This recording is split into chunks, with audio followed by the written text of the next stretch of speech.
UP के संभल से इस वक्त की बड़ी खबर आपको बता दें कि संभल में मजार पर बुलडोजर चला। गैर कानूनी तामीर बताकर बुलडोजर चला दिया गया।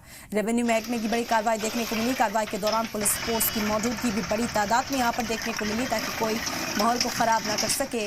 रेवेन्यू महकमे की ये जमीन बताई गई, जिसके बाद यहां पर बुलडोजर चलता हुआ नजर आए। ये तस्वीरें आप इस वक्त देख रहे हैं।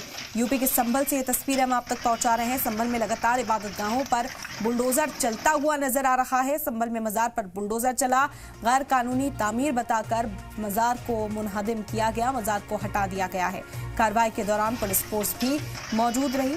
आपको बता दें कि इसे गैर कानूनी तामीर बताया गया और इसी तरह की कार्रवाई संभल में मुसलसल देखने को मिल रही है। कभी मस्जिद, कभी दरगाह पर बुलडोजर चलता है, उससे सरकारी जमीन पर होने का दावा किया जाता है और उसके बाद उसे मुनहदिम करने की कार्रवाई की जाती है।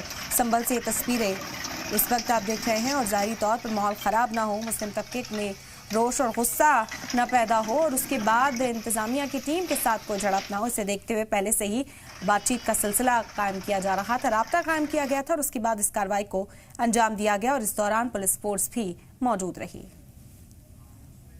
ग्राम अकबरपुर में आज जो मजार पे जेसीबी चलाई गई है, ये शासन से प्राप्त निर्देश व जिलाधिकारी महोदय संभल और उप जिलाधिकारी महोदय संभल के निर्देशन में हमारी एक राजस्व टीम गठित की गई है, जिसमें मौके पर आकर के जो रोड की ज़मीन है हमारी सरकारी सड़क की, जो कि ऐचौड़ा कम्बो से और ये भवालपुर मार्ग तक है, जिस पर ये अवैध मजार थी, जिसको आज नापतोल करके ग्राम प्रधान जी की उपस्थिति में, चौकी इंचार्ज की उपस्थिति में उसको हटवा दिया गया।